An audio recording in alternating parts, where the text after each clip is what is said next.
Para alguns é um esporte sério, para outros apenas uma forma de se divertir. Mas apesar de sua associação casual com diversão e sol, o surf tem uma história mais rica e profunda do que muitos imaginam. O que hoje chamamos de surf se originou nas ilhas polinésias do Oceano Pacífico. Sabemos por vários relatos que o surf era praticado em toda a Polinésia do Pacífico, assim como na África Ocidental e no Peru. Mas foi no arquipélago havaiano, em particular, que o surf mais se desenvolveu. Foi melhor documentado e, ao contrário de outros lugares da Polinésia, persistiu.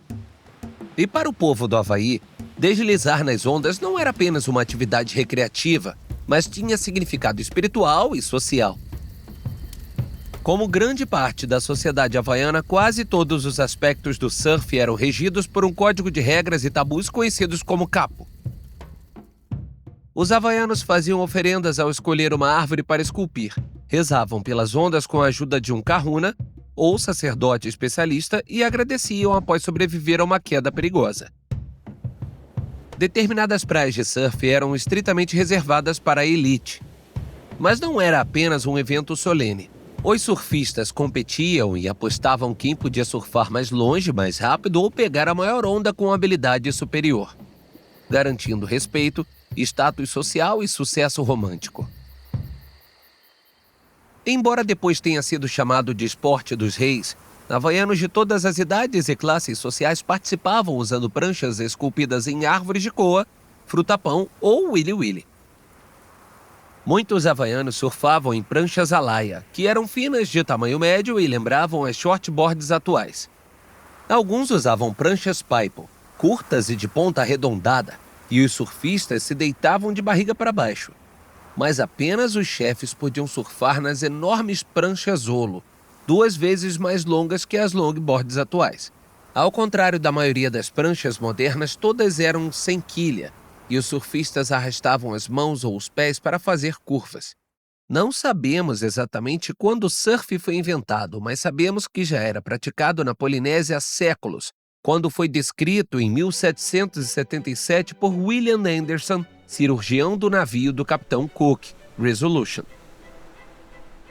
Embora Anderson estivesse maravilhado, a maioria dos missionários cristãos americanos que chegaram ao Havaí algumas décadas depois considerava o surf pecaminoso e o desencorajava junto com outros aspectos da cultura nativa. A maior ameaça ao surf, no entanto, era a ameaça aos próprios nativos. Em 1890, novas doenças introduzidas por europeus e americanos dizimaram o povo havaiano, deixando menos de 40 mil pessoas de uma população pré-contato que podia superar 800 mil.